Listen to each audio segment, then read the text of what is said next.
And welcome to Pixels and Points, a Red Rock review.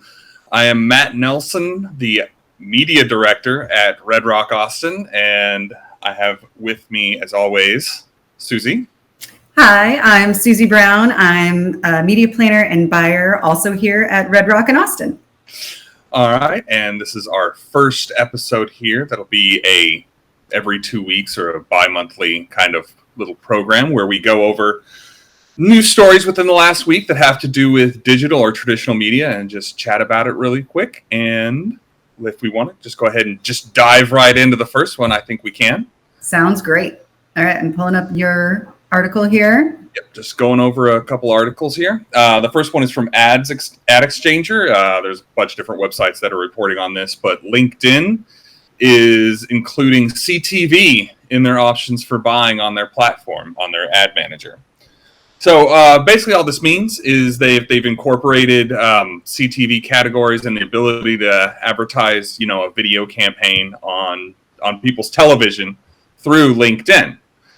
What this means to us is that we're going to be able to advertise using the audiences that LinkedIn has available on its platform to people at home on their TVs or things like that. What I thought, and just to jump into this, that was a quick review. If you have it here, we'll try to link the article here on the video or under the video. It'll have the link to the article if you want to read it. What it means to us is when we're doing advertising on LinkedIn, we're able to target, B2B customers and different decision makers at businesses and things like that. So, like for some of our clients, what we do is we're trying to target people who are, making decisions on booking a party at a location or an event venue. And so that's what would work with us. And I think if we're able to take like some of our videos or put together a video that shows off, party events happening, we would actually be able to run to an OTT campaign or a CTV campaign is what this is called, to those customers within LinkedIn. So I think it's going to be a great addition to what LinkedIn has available. I think so too. I guess when I was reading through the article, some questions that kind of came up is I saw they had listed they can insert on Roku and Samsung and NBC Universal. Yes. So I guess my question is, how are they going to reach the rest of that connected TV audience? I think it's just a plug-in that they have right now. I don't think they're going to be able to do it on, Hulu or Disney Plus or all some the of big those guys. All the big premium publishers. I mean, Roku's pretty decent by itself. Some of the other ones, I'm surprised they didn't say Discovery platform in there. I mean, but NBC Universal, does that include Discovery at this point? I think it does. It's under like the whole umbrella, but they have Peacock and then Discovery Plus, right? All right. So that's a pretty good audience. It just depends on how their reporting is going to show on the back end, whether or not you're going to be able to see what domains you've been running on, and whether or not you're able to put a blacklist together saying, I don't want to be on kids programming if I'm trying to target, business owners. Right. So it just depends on how that works out. And then it kind of made me think, what's the big advantage, right? So reading through the article, they talked a lot about how they can target by people's professional role, which obviously, yes, B2B makes a ton of sense. But how exactly does that have an advantage over the different buckets of data like we can access, with salary, also some professional role? Well, it's going to be good because LinkedIn is a platform built on people's professional lives. I mean, a lot of people on Facebook and Instagram and everywhere else, you're not going to keep up to date what your job is and what it does and what's included in that. But on LinkedIn, people usually have that always up to date. And LinkedIn is where people talk about business and what was the word? The thinkfluencers is what they were calling it in the article. So it's going to be a lot better of a data set than, say, if we're on a programmatic and we're trying to do an OTT campaign and we do like business decision makers. Business owners. Yeah, exactly. Decision makers. While LinkedIn, you can actually like pick the profession. So if we're trying to do a medical campaign where we're trying to reach out to exactly what I was thinking for a specific disease, and we're trying to get patients to being part of our medical study, then we would be able to actually target that specific, profession. Mm-hmm. So I think it's going to be really helpful with that kind of thing because, like other kind of areas, LinkedIn is its own walled garden when it comes to data. It doesn't really give out that data for you to use everywhere else. So I think this is a nice step for LinkedIn. It's honestly, I feel like it's a little late for them, but I think it's better than what Facebook does and some other people do, where they have their own like Facebook network. At least this, you're like, if Facebook did the same kind of data where you'd be able to be on CTV and see, use Facebook's data and say, hey, I'm going to be on Hulu or, the NBC Universal stuff. I think it's a good partnership between a company that has the data and the tactics that you want to hit. So I think it's going to be it'd be interesting to see how much different data they actually have or can provide. And like you said, like what we see on the back end, how much we're actually going to be able to see. Yeah, it's going to be good. You want to jump into the other article? Cool, definitely. All right. So the article I brought to share. And regardless of when everybody's watching this, they can make a comment on the video, and we'll always be watching this. We'll be alerted, and we'll answer any questions anybody has, whether it's 2 days or 2 years. So definitely. All right, so the article I brought was from Adweek, and I thought it was timely talking about March Madness and really how different brands have capitalized on the popularity of March Madness, especially in women's sports.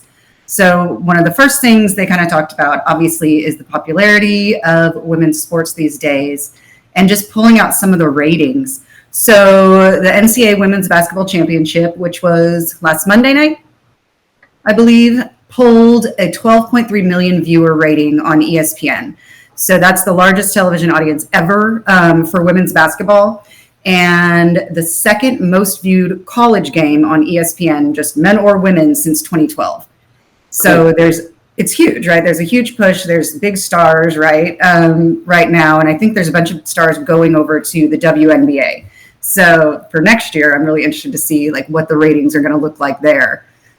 And one of the things go ahead. Yeah, I will tell you that was it was probably the first time was on Sunday was when I watched the UT game, the UT women's basketball. It's fun. Yeah, it was great. They lost, but it was probably the first time I watched an entire women's basketball game, and it was fun. Yeah. Mm-hmm. Well, I think this March Madness was the first time I would actually be out, to eat, or where they have TVs out, when you're out and about, and it was equal number. Yeah, men and women's games, and people were watching all of it. So I think that kind of goes back to what this article is talking about. There's a bunch of sports bars kind of across the country that were holding pop-up events. A bunch of them were gay and lesbian bars to sponsor like the WNBA. So a production company kind of got together, and Affleck is the client that really got on this, is the brand that took advantage of it. And they were holding just a different network of pop-ups and watch parties for all these events. So then Affleck started hosting them, sponsoring them. They used to sponsor the men's team, I think it was saying in 2022. They took all their money away from the men's team. In 2023, gave their entire budget to the women's team and women's events. And all these kind of underground promotions, which I thought was really cool of them. And they were kind of seeing all the benefits of it. So I think, it was like the space was created, the interest was there.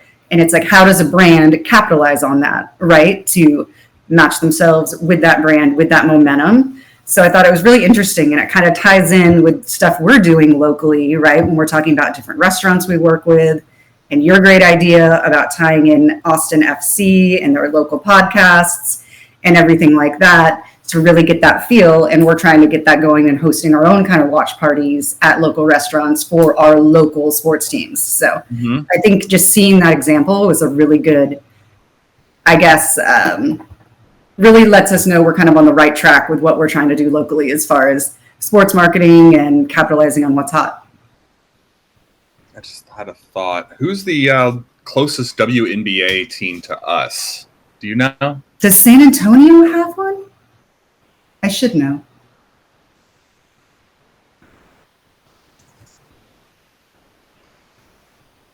We have the Dallas Wings. I think that might be in Houston. It must be Dallas. I think Texas has 2 teams. okay. But yeah, it's a good thought to start getting on board with all of our local guys. They're becoming more and more popular. I mean, they're not NBA, but we don't have NBA. No, but some of those ratings, let me see if I pulled. So WNBA Finals got the 12.3 million viewers. Or not WNBA, I'm sorry, NCAA Women's got 12 million viewers. 2023 NBA Finals average, it was the Nuggets and the Heat, 11.6 million. So more people watch the NCAA Women's Championship than the men's NBA. Slightly more. Oh, it used to be the San Antonio Silver Stars. They moved to Las Vegas. Oh, okay, that's what I must They're be now thinking. the Las Vegas Acers. Yeah, I thought there was a San Antonio team. The only one in Texas is the Dallas Wings. Okay. That's fun. Good to know. Yeah. Yeah, but I mean, sports, as more and more programming, traditional programming is, recorded or on OTT or things like that.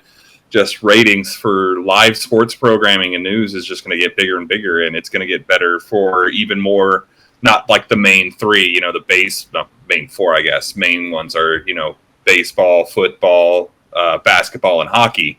But some of them that are just like not in those main tier categories. I mean, it's just, and over the past 20 years, you've seen NASCAR get bigger. It's kind of gone a bit down lately, but over the past 5 years, it's gone a little bit down. But other sports you've seen surgences. I've even seen leagues pop up for pickleball and things like that. So, like professional teams going on for that. So it's just getting bigger and bigger, and women's basketball is definitely one of the bigger ones for women's sports. I know that. Women's tennis has always been huge. Mm-hmm. Well, and soccer is getting really big now. Men and the women, I think ratings are increasing year over year.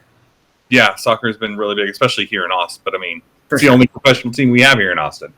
So, it's just a growing field, which is really, really nice for our industry. So it's somewhere where we can keep traditional media alive, and it's doing really well. It needs it. Yep, this is exactly what traditional media needs. Yes.